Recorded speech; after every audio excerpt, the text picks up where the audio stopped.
Hello and welcome back to the Editorial, our sort of fortnightly podcast, where we go through the errors, if we've made any, over the last few weeks, and any videos that have fallen below our strict threshold. Yeah. I think it's been more than 2 weeks since the last one, but I'm back again as the host. Yeah, I know. We can't get me and Jack in a room together at the moment. But as always, Zach Michaelis, editor-in-chief, is Hello. going to be. I should apologise. I was away 2 weeks ago, hence my lack of appearance on the Worldly Leaderboard. Oh yeah, yeah. People have been missing you from that. Oh, that's cute. Thanks, guys. So we'll get into the videos in a moment, but also after that, if we have some time, we're going to go through some audience questions. If you have any you want us to answer, put them in the comments below as well. But Zach, pass it over to you. There you go. Tiny caveat before we get into it. Because I was away, I haven't been as sort of on it necessarily. I normally look at every video that comes out and manically check the comments to see if we've made any errors.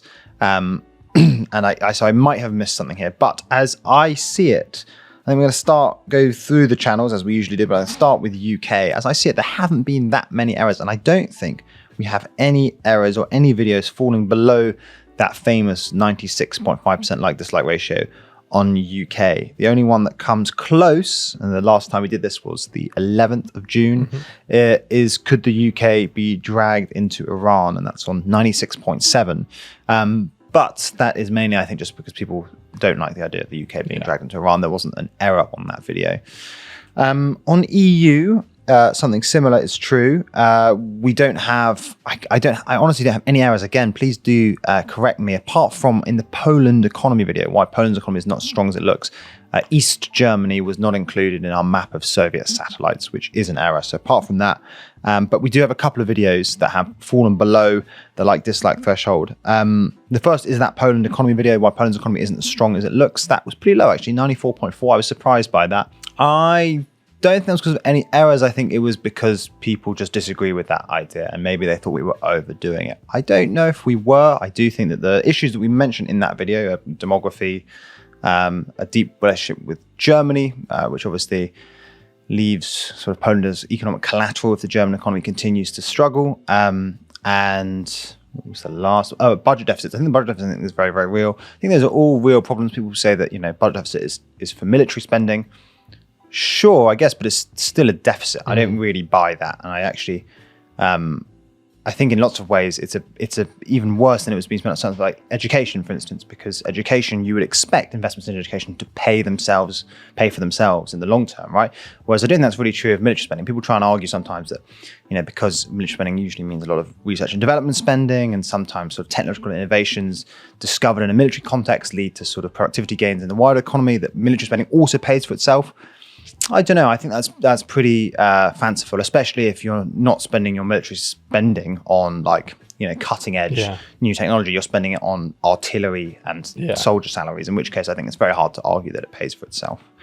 So that's the one on Poland. We then also have a lower like-dislike ratio on why the Iran-Israel war is bad news for Europe. I'm actually going to use this opportunity to branch out to a wide discussion about our Iran coverage, if that's all right, because I think that the objection to that video, and that video has a like-dislike ratio of about 95.5, so it's still pretty high, but there were clearly some people took issue. There are sort of two objections to that video. The first is that Europe shouldn't get involved. That was something the commenters were saying. I mean, we don't say that they should, but you can, you might, I don't know, you might get annoyed that we've been talking about it and just Europe should not be involved.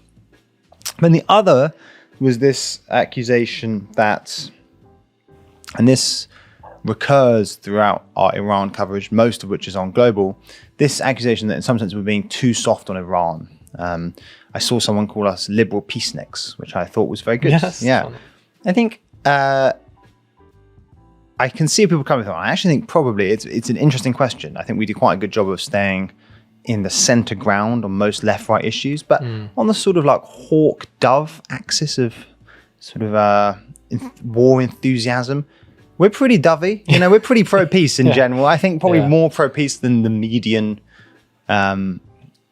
Maybe that's true. I think it's interesting basically because I do think that's actually a relevant axis when it comes to bias, right? I think that is an interesting yeah, it's an interesting variable when it comes to bias. I think there's also, and I'm not sure if in this EU video, if this is the kind of thing we actually dropped into that video, but I imagine we did on global videos. Sometimes there are like facts that we might put into videos that it's just a fact that, for example, during the nuclear deal, that when the nuclear deal was in place, Iran was limited in its enrichment of uranium, and it is a fact that like Israel is the only country in that region with nuclear weapons. Like when you state those facts, they come across as if you're saying like, see, no, yeah, but like I think those are all important bits of context. That I think so that's what I completely agree. And what I was about to go on to say there before you rudely interrupted me is that foresaw what you're about to say is that I think that's true, and I think that actually in the office, in the aggregate, we probably lean more peace/dove than jingoistic hawk. I don't think there are many of us there, but I actually think in this particular context, our takes have been both defensible and borne out by recent events. Right, so. I think the point we were trying to make across lots of our Iran coverage is not that it's a good idea if Iran has a nuclear bomb. No. I forgive me, a hot take here, but I think that's a bad thing. The point we've been trying to make is that even if you think that's a bad thing and you think that policy should be calibrated to denying Iran a bomb, bombing Iran is probably, recent historical evidence would suggest not the best strategy to that end, right? So it's not really about this peace hawk, this hawk-dove divide or sort of like pro-peace, pro-war divide. I think this is more just like whatever your strategic objective, bombing Iran doesn't really seem like a great idea. And I think that has been borne out by recent events, right? Like you can bomb Iran's nuclear facilities, but I think at this point in time, it is implausible to think that you could bomb Iran to the point that they could not continue a nuclear program.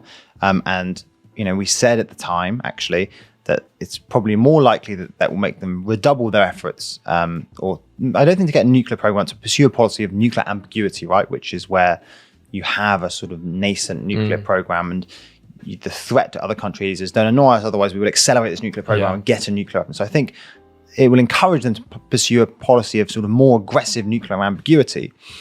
And that's actually what happened. That is exactly what's happened in recent weeks, right? Iran has withdrawn from basically denied the IAEA, the UN nuclear watchdog, access to its sites and facilities. It has refused to tell the IAEA where that 400 kilogram stockpile of already enriched uranium is. And it has said that it will continue its enrichment and open a third enrichment site. And that might not even be a third, it might be the fourth or fifth at some undisclosed location. So that's exactly what's happened. Iran has now basically taken its nuclear program deeper underground and has at least sort of rhetorically said it will continue. That's sort of not that different to Israel's approach in that they are nuclear ambiguity ambiguous and they're not, subject to oversight by the IAEA. It's identical. Yeah. The phrase nuclear ambiguity has long been most often associated with the Israeli policy. So Iran is just pursuing, in lots of ways, a symmetrical policy to Israel. Although, while we're talking about that comparison, they're not going as far. So Iran's policy of nuclear ambiguity will be more like, we have an enrichment program. We could turn it into a nuclear if we want to. That's a policy they've pursued for quite a long time now, last 20 years or so. Israel's is, we have one and we have lots of bombs, but don't ask us where they are. I think the point we were trying to make in those videos is not that we are agnostic about Iran getting a bomb, or that one should be agnostic about Iran getting a bomb, but rather that even if your objective is to stop Iran getting a bomb, bombing Iran is not necessarily a good idea. I think the only realistic outcome in which bombing Iran would genuinely lead to Iran being sort of very far away from building a nuke would have been if it had basically triggered internal collapse, right? And we also said at the time, that doesn't look likely either. I think that's sort of the Reza Pahlavi take, that guy, sort of the son of the Shah who's been in the rounds on Western TV, that, after being bombed by Israel, the Iranians will go, back. Thank you, please. Let's it's time for a regime change. There's always been, it's a joke. It's not serious. It's not serious analysis. It's a guy desperate to stay in the media limelight and provide, neocon hawks with an excuse to justify bad policy. It was just never going to happen. And what has happened, by the way, is that the regime has aesthetically moved to Persian nationalism as opposed to a sort of like Shia Islam focused moved away from basically Shia Islam as the sort of like dominant ideological pillar of that regime towards a form of Persian nationalism. There's really cool stuff on Twitter/X, whatever, of murals of sort of Persian historical figures that have gone up around Tehran, that would never have previously been allowed by the regime because they think Persian nationalism is a bit of a risk to the stability of Iran. But they've adopted that sort of that aesthetic, that ideology to unify the country, and quite successfully. I think it's probably fair to say. I mean, again, Ali Khamenei remains in place, and there isn't much talk of regime change. And even if there was regime change, again, the only sense in which that regime change could actually undermine Iran's ability to build a bomb would be, like to the point that actually it wouldn't happen, would be if that regime change actually just was succeeded by a period of total chaos, right? A sort of Iraq-style outcome. And I don't think that's likely either. I think that, Iran has a very repressive state apparatus. I think the most likely outcome would be Ali Khamenei would be succeeded by someone from basically the IRGC or the army, who would probably be more hardline on the nuclear issue, right? So regime change, again, even that wouldn't necessarily undermine Iran's ability to build a bomb. It could actually push them close to a bomb. Yeah. And we have a Republican in our ranks at TLDR. It's sort of like a part-time contributor. Don't worry. Would you think that Republican is like? No, I was imagining like a sort of trying to, in our circle, trying to expose someone. But, no. As a part-time, and we're having this conversation, and in having the back and forth about the merits of strikes, you just sort of have that argument to a logical conclusion. You realize that it commits the US to some really bad outcomes, right? You either bomb Iran indefinitely, to try and stop it from ever getting into the program, which is, I don't think it's an outcome that anyone really wants. And I think evidenced by that fact is the fact that no one talks about it explicitly. Trump occasionally says, I might bomb them again, but he will never say, okay, fine, we're committed to an indefinite air campaign over Iran. Assuming you don't get some sort of regime change, the other one is to try and restart peace negotiations. But peace negotiations are obviously harder when you've bombed the other country midway through the last set of negotiations. And then the last one is just you return to some sort of status quo like you were before the talks and before the strikes. But, for reasons I just outlined, I think actually in that status quo, you still have Iran pursuing a policy of nuclear ambiguity, but just a more aggressive version of nuclear ambiguity. So sorry, there was a long-winded rant, but I think that has always been essentially the analysis that we've subscribed to. I think it's hard to dispute that analysis. And again, I think it has been borne out by recent events, by the fact that, again, there's been no regime change. If anything, national unity looks stronger in Iran, in part because the Ayatollahs have adopted the language of Persian nationalism.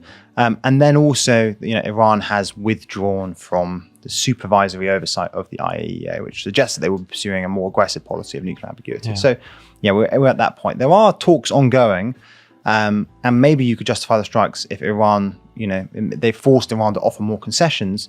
But that isn't what's happened. If anything, the Iranians are doubling down on their right to domestic enrichment. So that came off the back of talking about that EU video, but obviously covers what I expect were a few global videos that you wanted to talk about. And then, and I think that is that is essentially the debate that underlies all those global videos that fell below the dislike threshold. And there weren't that many, actually. The Iran coverage was well received. I actually think, for what it's worth, while we're navel gazing, the worst bit about Iran coverage is it was just a bit too rushed. We should have made fewer videos that were a bit more zoomed out. We were desperately trying to catch up with the news timing cycle. Of things just made that incredibly difficult. Yeah, the Trump's news cycle was chaos. I mean, everything was changing every couple of hours, and that made covering it, from our perspective, quite difficult. Yeah. So were there any other global videos, non-Iran global videos that we need to there were two. One is, should the Democrats move left? Which we co-wrote. Yeah. Good job, we're both here. Yeah. I don't think there was anything wrong with that video. What was the percentage? 95.2. Okay. Yeah. I think with that one, it's like you're posing a very obvious question that some people think yes they should, some people think no they shouldn't. We did do a sort of here's why maybe they should, here's why maybe they shouldn't type analysis. And I think that always ends up annoying people a little bit. But also I think with that there is like a moral, I don't know if moral's the right word, but like a moral question that we don't get into. Like if you're a left-wing Democrat, you will probably argue that moving left is electorally beneficial, but also you will think morally it is the right thing to do. Yeah. That's not something we're going to address in the You video don't want power because for it's power's sake. Yeah.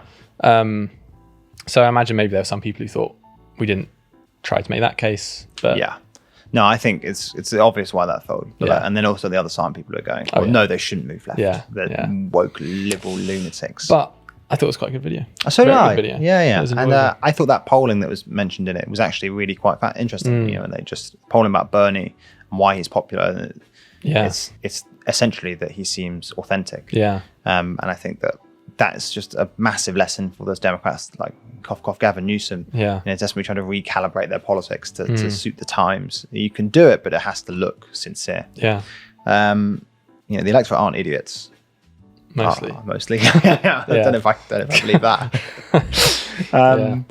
Yeah. The other video was, and I don't think there was anything wrong with this video, was why the far right is on the rise in Japan. And that's about Sanseito, that party.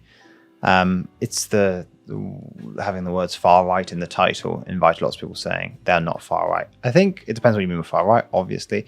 But one of the things people should be aware of Sanseito is that, you know, by any Western standard, they are definitely far right. Yeah. The other thing that's worth saying is that very few parties, I think there's one Dutch party, there was a cool academic piece on this. Maybe I'll find the link. Very few parties admit that they are endorsing conspiracy theories. They normally either do what Farage does, where they sort of ask questions adjacent, you know what I mean? Being like, we're being replaced. And what do you mean by that? And he goes, well, I don't know. What do you think I mean by it? Or they claim that, you know, these are, they try and basically say it's not a conspiracy theory. Sanseito are quite interesting in that they quite openly say, no, I believe this conspiracy theory. You know, I'm a conspiracy theorist, which is you know, it's different approach. Yeah, it's self-confidence I admire, really. But I think if you're, you know, again, going back to the question of far right, I think that they sort of do deserve the label in that respect. Yeah. So again, I guess it depends on your definition, but I think if anyone's going to be far right, they are fairly. Yeah, I think a bit of a paradigm case, really. Yeah. So yeah, that is that, and I think that is. I really do think that's all the errors, all the videos. No other videos fell below target. And again, please do tell me if there was some error that I have failed to mention here. But yeah, I think the main thing has been Iran. And I actually don't think I defend the apparent dovishness of our Iran coverage on the grounds that it's not really dovishness. It's actually just, it doesn't really matter where you are on the dove-hawk spectrum. I think bombing Iran is probably not a great idea. And then a main issue I took with Iran coverage, and this is entirely my bad, so sorry about this, was that it was just too desperate. It was too fast-paced. We should have done fewer videos and zoomed out a bit more. So apologies for that. In that case, I think we should ask some questions. Sure, let's go for it. I've got a list of questions that we've taken out from the comments from the audience. I'm going to do a random number generator. Last time I used a wheel that took ages to spin, but this one should be instant. So we'll see what we end up with. So hopefully your question gets answered, and if it doesn't, comment another one below and maybe we'll get to it. Right, let's give it a go. Why do you always show the Golan Heights as part of Israel when it's not recognized by any country apart from one, being the US? It's another one where I'm not 100% sure if I agree with the question. I don't think we do. I think usually, at least we would try to do, you know, let's say Israel highlighted in blue and then maybe the Golan Heights in like a sort of shaded, like implied that Israel controls this, even if it's not legally their territory type thing. Yeah, we will look into our maps, I think. I don't think we do that all the time, but if we are doing that, we have a sort of like folder of default maps, and we'll go in there and change it after this, I guess. Yeah, I think that's a thatched one is better, obviously. Yeah. As you mentioned, not really having an expert on Polish politics on the team, I think that was last episode. What countries would you say that the team are most and least knowledgeable on? That's this is quite question. A fun one, yeah. As a team, you probably have good intuitions about this as well. I mean, I'm trying to think how we divide it amongst ourselves. I mean, Ben is very much the UK man. You are pretty global, but China, I would say, is one of your big ones. Yeah, although I actually still think China's continental. I always think our China coverage is lacking. I think it's pretty good by Western standards. Yeah, but I think places that we're not experts in, I do think our China coverage is lacking.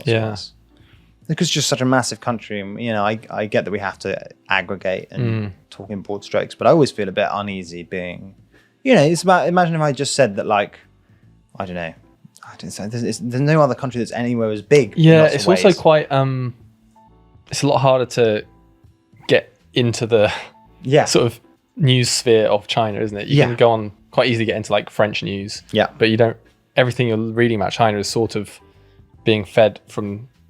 There's a great Substack called Peaceniks, which does lots of direct translations of like CCP documents, which is really, really good.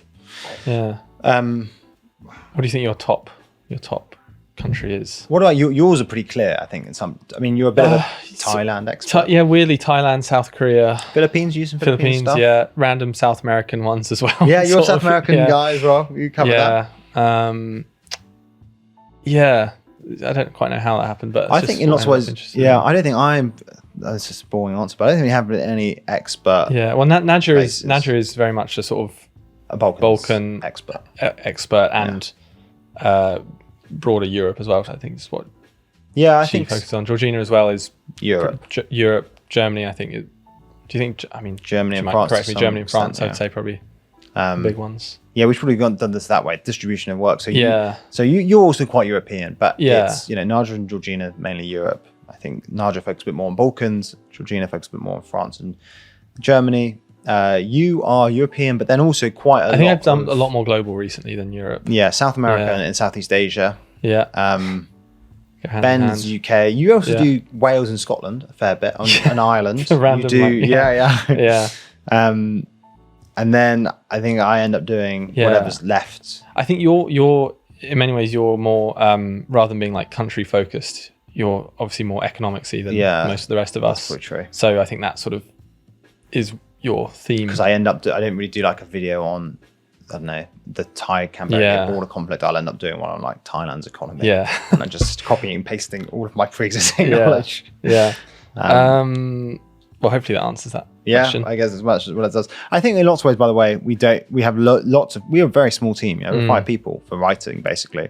There are tons of gaps. I think in a way that I think the skill, what really is about being able to collate knowledge quickly and efficiently. And I think all the team are very, very good at that. Yeah. And in lots of ways, actually, that can be better than having someone who's actually an expert on a country. Oh, I will say I am now an Ethiopia expert. I got massively into my Ethiopian politics for a long time. And I think actually sometimes, being able to speak about something in broad strokes in a way that would be intelligible to, the man on the Clapham omnibus is useful. And also being able to like draw parallels with other countries also I think helps. So I think massive lack of expertise basically is what I'm getting at here, but that doesn't seem to have hurt. Yeah, well there you go. We've been going for a decent amount of time, so I might just do one more question. Who do you picture is the average TLDR viewer? What about you? You go first. I always think is I mean, we have data on sort of some demographic stuff. Whenever you bump into them, for me, it's normally blokes in London who often are just doing like a master's or PhD in politics, which is annoying because I would hope our audience would be broader than that. I think that the fact that we are appealing to such a narrow subset. Our biggest age demographic is I think 25 to 34. Yeah, I think it's a bit older than maybe you and Chewett. Yeah. But the key thing about them is that they have an insatiable thirst for knowledge. And that's why they keep coming back. I don't know if we're going to keep this in, but my Safi's obviously like quite well known now. It was my wife. She's got an Instagram person, and I know I get recognised more now as her husband than as a TLDR guy, and I know a mile off if they've recognised me because they know TLDR, because they know Safi. I mean, it's just the juxtaposition is so glaring. Yeah, like quite like a nerdy dude being a bit nervous, like, are you? That's 100% a TLDR viewer, and like a really confident, glamorous 30-year-old woman being like, "Oh my god, you're Safi's husband." I think the Venn diagram is sort of like that rather than Ben gets recognised quite a lot because I mean he's probably the main host, one of the main hosts, But his stories about being recognised usually happen in pubs. This is true. Yeah, I think we have quite a London people work in centric pubs. Yeah, I think, but also quite a London centric Yeah. audience. I imagine. Yeah, but a lot of Americans as well. But I guess they're not here to. No. One more question. One more. What country has the most low-key brackets not talked about but very interesting current political dynamic / situation? I mean, I always back Thailand. I think it's a very, very interesting country. But you know what? When I wrote the ASEAN expansion video, and Timor-Leste, crazy country, really interesting. Yeah, because it's so new. Like, it got independence in like 2002, and massive oil and gas wealth that's helped it. But they've sort of been unsustainably withdrawing from their sovereign fund for years, so that is slightly in question now. But it's like a real democratic success story, even if it struggles with certain other things. So I think that's a really interesting. That is a really country. interesting answer. Yeah, my intuitive answers to both these questions are bigger countries, unfortunately, but I always think Turkish politics is fascinating. I mean, it's just the most ideologically diverse country I think you could really find. I mean, you have like very rural, very sort of conservative Muslim parts of the country, and then Istanbul is very stupidly well educated, very cosmopolitan, sort of, in lots of ways archetypally European. I think Turkish politics is always fascinating. I think it's always so hard to wrap your head around it, right? Because you want to like put the Erdogan in one neat electoral bucket and the opposition one neat electoral bucket, and then you dig into it a little bit and you realize there's like a bajillion different factions all somehow. Like there was that thing in the presidential election a few years ago where the sort of centre-left opposition that Europe was really hoping would win was suddenly like, we're going to deport Syrians, and Erdogan was like, actually we should look after our Syrian brothers. I know. Everyone was like, who do we support? It's so hard to read. And then Ethiopia is in a sort of constant state of turmoil at the moment. There's continued clashes between Amhara militants, and always reports of another war between central government and Tigray. I think that's underreported in part because it's no big spike, right? It's just this constant conflict. There are constant conflicts all over the place in Ethiopia. You know, again, there's a border war with Sudan that kicks off every so often, in part because Amhara is so militarized. And then there's constant reports from senior TPLF figures that the central government is again getting ready to start a war. And then the back and forth with Eritrea constantly. They were mates for a bit, and now they're not mates, the central government and Eritrea, and reports that Eritrea is now backing the TPLF. I mean, it's just... And like the Somalia dispute as well. There's that as well. It's endless. We should probably finish there, because I think we've been going for like half an hour. But those are some very good questions from the audience. So keep them coming. We love that kind of thing. Comment them down below. Also comment anything we've missed or that you want us to address. It will probably be Jack and Zach next time, but who knows these days. Is it 2 weeks time? 2 weeks. I'm here 2 weeks. Should be 2 weeks. Nice. So thank you for watching, and thank you, Zach, for joining. That's all right. Thank you, Rory, for hosting.